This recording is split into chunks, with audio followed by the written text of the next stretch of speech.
later on, I want you to come back in, because this is something powerful.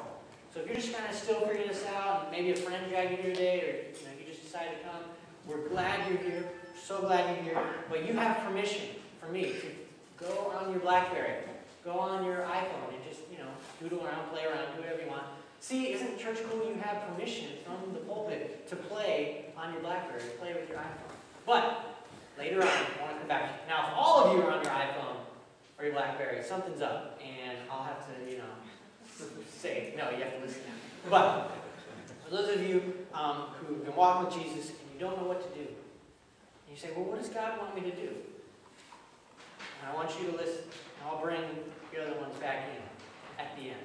Okay? What does God want me to do? Does He want me to stay the way that I'm always am, stay in my comfort zone, or does He want me to break out of my comfort zone?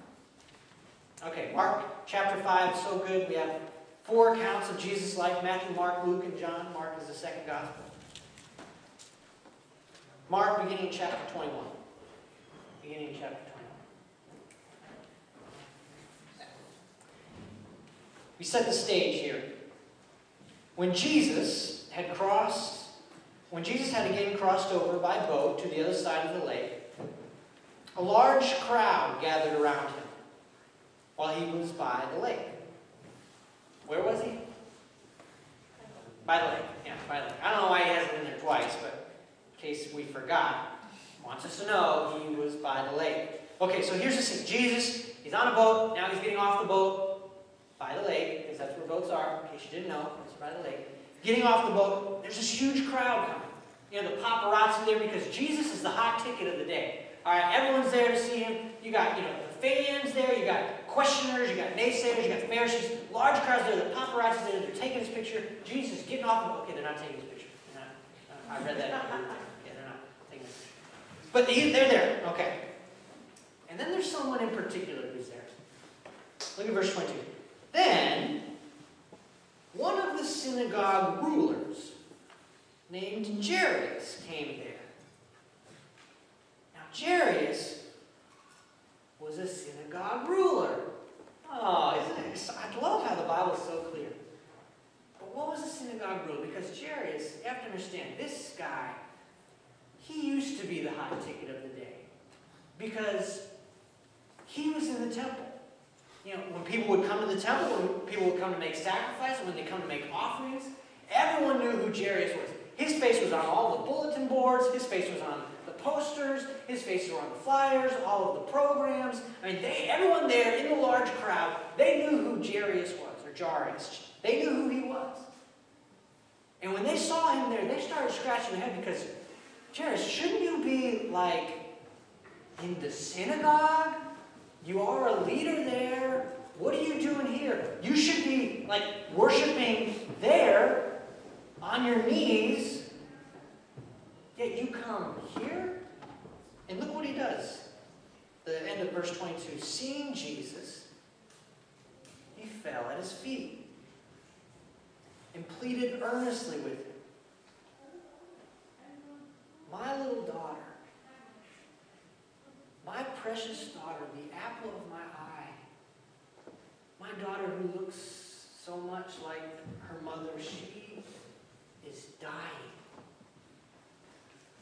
Please, please, please, please, please, please, come and put your hands on her so that she will be healed and live.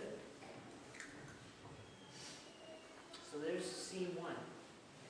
Jairus comes to Jesus. His daughter, the one who he loves, who he watched grow up year after year, is dying. Now you can imagine that if he was a synagogue leader, he had been praying about this. He had been in the synagogue. He had been making extra sacrifices, paying extra tithes. His daughter was sick. He would do anything in his capability, whatever he could do for his daughter to be healed, he would do. But none of that worked. And he asked himself, what am I supposed to do? What do I do now? What do I do when I don't know what to do? What do I do when everything that I've done in the past, it just doesn't work anymore? he goes to Jesus. And he pleads with him. So, verse 24, Jesus went with him. A large crowd followed and pressed around him. And a woman was there. Our second character, main character. A woman was there who had been subject to bleeding for 12 years. 12 years. Now, if I'm bleeding for 12 seconds, I'm upset. If I'm bleeding for 12 minutes, okay, I'm calling help. If I'm bleeding for 12 hours, you better believe I was at the hospital 11 hours and 45 minutes ago. She's bleeding not for 12 months, for 12 years. Verse 26. She had suffered a great deal under the care of many doctors and had spent all she had. Yet, instead of getting better, she grew worse. Here's this woman, she's been bleeding for 12 years. She spent everything that she had.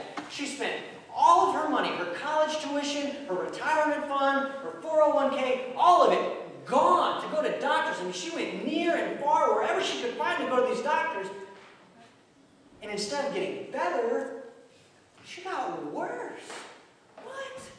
No, you're supposed to get better when you go to the doctor. You're supposed to get better. If you're paying everything that you have, you're supposed to get better, but she got worse.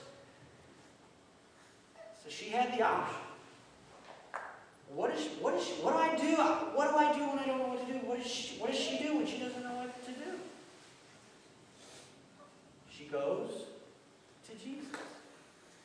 She breaks away from what she's used to doing, from what seems normal to her, going to doctors, spending all this money. When she's down her last straw, she breaks out of her comfort zone. She gets out from behind the couch, out from the wall, and goes to Jesus. And when she heard about Jesus, verse 27, she came up behind him in the crowd and touched his cloak. Because she thought, if I just touch his clothes, I will be healed. And immediately her bleeding stopped, and she felt in her body that she was freed from her suffering. Now, something interesting you have to know about this is that in Jewish times, the men would usually wear shawls or cloaks, and at the bottom of these cloaks were tassels, just little threads, little strings. But there was a specific number in each thread for them to remind them of the law, because there's so many laws, and each thread had a law. And in the law, in the Old Testament, there's a particular passage that says that when the Messiah comes, there will be healing power in the edge of his robe, or in the tassel of his cloak. And this woman probably knew this. I mean, she was a Jew. She grew up in Judaism. She grew up memorizing the Old Testament. She knew that if there was any hope and any chance of her getting better, all she had to do was just reach out and touch that if he was who he said he was, if he was really the Messiah. Now, another thing you have to understand, that this woman who was bleeding for 12 years, everybody in the town, they knew who she was. Because it's the same, if you're bleeding, in this type of bleeding, it was the same as if you had leprosy. Just like they would know who was a leper in the town, they would know who was bleeding, or who was this, because they were unclean. So this woman, for 12 years, she was unable to make any sacrifices in the temple. She was unable to go to the temple and give any offerings. Everyone knew who she was coming, because when she was coming, they just started shouting, "Unclean, unclean!" Everyone could just get away and treat her like an outcast. Which is interesting, because first you have Jairus, who is the synagogue leader, everyone knew and highly respected, didn't know what to do. But he broke out of his comfort zone, went to Jesus. And here you have an outcast from the opposite, the other extreme. What do? What does she do? She breaks out of her comfort